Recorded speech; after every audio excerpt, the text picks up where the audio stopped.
നമ്മളിപ്പോൾ ഡിസൈൻ ചെയ്യുമ്പോൾ 2 type designs പറയാറുണ്ട്. ട്രെൻഡ് ഡിസൈൻസ് അതേപോലെ ടൈംലെസ് ഡിസൈൻ എന്ന് പറയാം.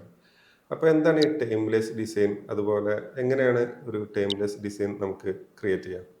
ഏത് കാലത്തും റെലവൻസ് നഷ്ടപ്പെടാതെ ക്രിയേറ്റ് ചെയ്യുന്ന ആ ഒരു ഡിസൈൻസ് ഒക്കെ ആണ് ടൈംലെസ് ഡിസൈൻ എന്ന് പറയുന്നത്. ഇപ്പോൾ എക്സാമ്പിൾ എടുക്കുകയാണെന്നുണ്ടെങ്കിൽ നൈക്കി അതേപോലെ ആപ്പിൾ ഒക്കെ പോലത്തെ ബ്രാൻഡുകൾ എപ്പോഴും നമ്മൾ കാണുമ്പോൾ അതിന്റെ ഒരു ഫ്രഷ്നെസ് ഏത് കാലത്ത് നമ്മൾ അതിന്റെ ഡിസൈൻസ് നോക്കി കഴിഞ്ഞാൽ ഒരു ഫ്രഷ്നെസ് തോന്നിക്കും. ഇതിന്റെ മെയിൻ ആയിട്ടുള്ള ഒരു സീക്രട്ട് എന്ന് പറഞ്ഞു കഴിഞ്ഞാൽ അതിന്റെ സിംപ്ലിസിറ്റിയാണ്. അതേപോലെ തന്നെ അതിന്റെ വിഷ്വൽ ബാലൻസ്, അതുപോലെ തന്നെ അതിന്റെ പ്രപ്പോർഷൻസ്, ഡിസൈനിലുള്ള അതിന്റെ ക്ലാരിറ്റി, ഇതൊക്കെയാണ് ഏതിൽ ജനറേഷനിലുള്ള ആൾക്കാർക്കും അതിനെ കണക്ട് ആക്കുന്നത്. പല ആൾക്കാർക്കും ട്രെൻഡ് ഡിസൈനിലാണ് കൂടുതൽ ഒബ്സസ്ഡ് ആയിട്ട് നിൽക്കുന്നത്.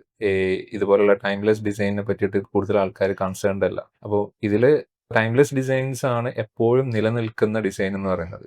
ട്രെൻഡ് ഡിസൈൻ എന്ന് പറയുമ്പോൾ അതിന് പറഞ്ഞ പോലെ തന്നെ പോസിറ്റീവ് സൈഡും ഉണ്ട്, നെഗറ്റീവ് സൈഡും ഉണ്ട്. അതിൻ്റെ ഒരു പോസിറ്റീവ് സൈഡ് എന്ന് പറഞ്ഞാൽ ഇപ്പോൾ നിലവിലുള്ള ട്രെൻഡ്, ഇപ്പോൾ എന്തെങ്കിലും പൊളിറ്റിക്കലായിട്ടുള്ള ഇഷ്യൂസ് അല്ലെങ്കിൽ ഇപ്പോൾ ഒരു ഫിലിമൊക്കെ ഇറങ്ങിക്കഴിഞ്ഞാൽ അതുമായി ബന്ധപ്പെട്ട കാര്യങ്ങൾ ഇതിനെ നമ്മൾ ഡിസൈനിക്ക് കൊണ്ടുവരുമ്പോൾ നമുക്ക് അതിൻ്റെ ഒരു പോസിറ്റീവ് സൈഡ് എന്ന് പറഞ്ഞാൽ ആളുകൾക്ക് അതിനെക്കുറിച്ച് ഇപ്പോഴത്തെ കറണ്ട് സിറ്റുവേഷൻ ആയതുകൊണ്ട് പെട്ടെന്ന് റിലേറ്റ് ചെയ്യാൻ കഴിയും.